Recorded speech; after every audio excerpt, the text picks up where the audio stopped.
So he's wiggling, wiggling, and he'll have his neck into the S position, ready in ambush. Wiggle, wiggle, wiggle, wiggle, wiggle. As soon as a little rat or a mammal or even a lizard comes close enough, whack, strike, coil around it. Right round it, tighten up, and air's pushed out. And as that animal tries to breathe, air gets less and less air until the animal is finally asphyxiated. Pythons don't actually crush their food, they asphyxiate them by cutting down the amount of air they can get into their lungs. They're a beautiful constrictor. They're very common here in the lowlands. Very common. Have a good day, mate.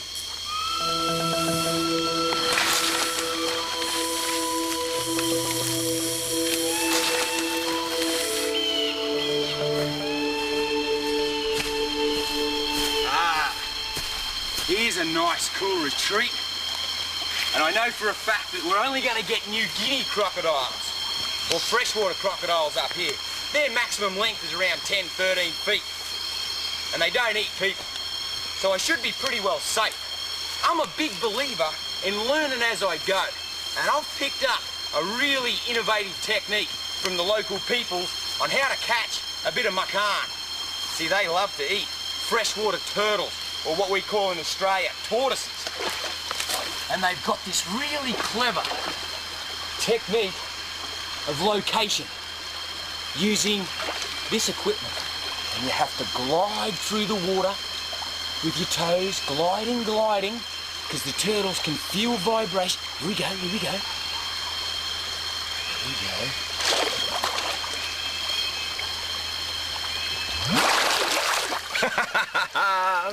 Have a look at these. Aren't they gorgeous? Oh, wow, it's a soft shell. It's a soft shell.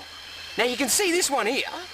This one's just standard freshwater tortoise. He's a pretty standard tortoise, and it's a little female. You can see she's got the short tail with the cloaca there, web-back feet so they can flip through the water. Gorgeous. Where you go? Quick. Oh, you're not swimming. Quick, you better have a swim. And have a look at this. Wow. This is a soft shell or a pig nose. You can see why they call them a pig nose. Have a look on the end of her nose there. She's got a snorkel. So she's got this little snorkel and she can stick that up and that's all that comes out of the water. And if she's in the reeds, she can stick her little snorkel up, get some air and pull back down. Look at this. She's got a soft, leathery shell.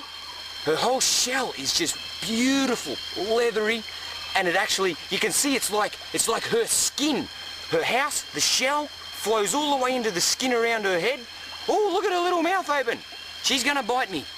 They can project their mouth out really quickly, so they'll sit in the water, buried down in the mud, in the reeds, and they'll sit there with their head, and she'll wait until a little fish or a crustacean comes past and then go, whoa, grab it and swallow it down. This would be an immature one. They get big. They get up around this big, and the only time they'd come out on land is to lay eggs. Wow. Okay, sweetheart, there you go. Isn't she gorgeous? As the river becomes more narrow and shallow, it's just about as far as the boat can go. So this is where Steve's going to be dropped off. He has to travel the rest of the way by foot, through the thick, dense jungle that absolutely swallows him up. There's no way of knowing what lies ahead, what type of animals, what weird plants, what strange creatures he may encounter. Hey, little fella. Hey, little fella. Look at this. This is a rainforest dragon. He's sitting up here watching for other dragons. He's insectivorous. They've got a great... That's what he's eyeing off down there. They've got a great detail for movement. You can see his eyes, got that round pupil. They're strictly diurnal, so they sleep at night. During the heat of the day, they're hunting. They're quick as lightning. So just do a little trick here. Got him. Hey, you're all right, mate. You're all right. Come on, little fella. There he is. Okay, now you can see on the back of his neck, these spikes. Looks like a dinosaur, huh? And that's all part of his gear to attract the girls. Look at me, girls. And his skin's coming off. Isn't that amazing? Look at this. Sloughs of skin coming off there. All reptiles do that. Now you can see the beautiful colours that he's got underneath his skin. You're all right, mate. His little jacket's coming off and you can see even on his legs. And there's his bright new colours underneath that skin. Magnificent. That's a bit raggedy, isn't it? We'll take that off. Woo! Won't the girls like him in his new jacket? Hey? Good boy. There you go, mate.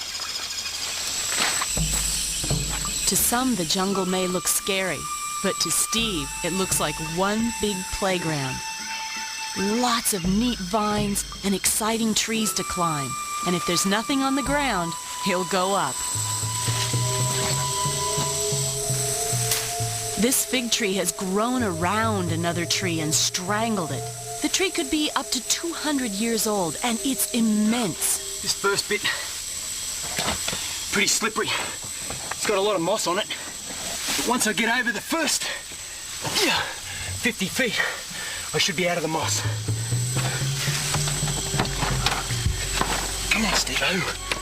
It's incredible enough just to be climbing this tree, getting up to heights over 7 stories. Steve's looking for any kind of wildlife, and the thought of juggling wildlife with one hand and hanging on with the other is daunting. Here's a goanna, a type of goanna species. Have a look at this. You're right, mate. You're right. You're right. Whew. I'm right now. Now, this is probably the biggest predator up here. Oh, this is a mangrove monitor, and it's a goanna species. Oh, you're grumpy. You're all right, mate. You're all right. I wouldn't want to take a bite off one this size, because it'd hurt like heck. Come on, mate. Up you get. Mangrove monitor, being a goanna, strictly a carnivore. So he's up here cruising around looking for lizards, birds' eggs, frogs, anything that's smaller than him, he'll eat. He's like the crocodile of the trees. They're found from the sea into the mangroves, right up here into the rainforest. Righto, mate, righto, you're right. Up you go then.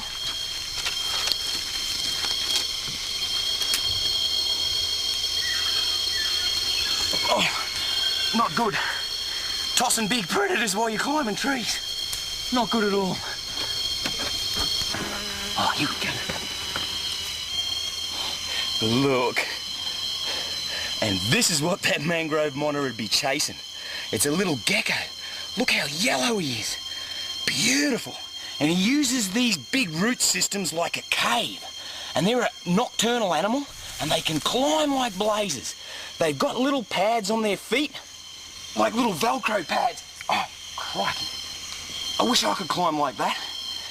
And he's a bit vulnerable out here in the sunlight. Come on, mate. Come on, little fella. So I'll put him back in his cave. You can see those big nocturnal eyes. They're insectivorous. These big fig trees full of insects. There you go, buddy. In you go. In you go. Yeah, you watch out for those big goannas. There you go.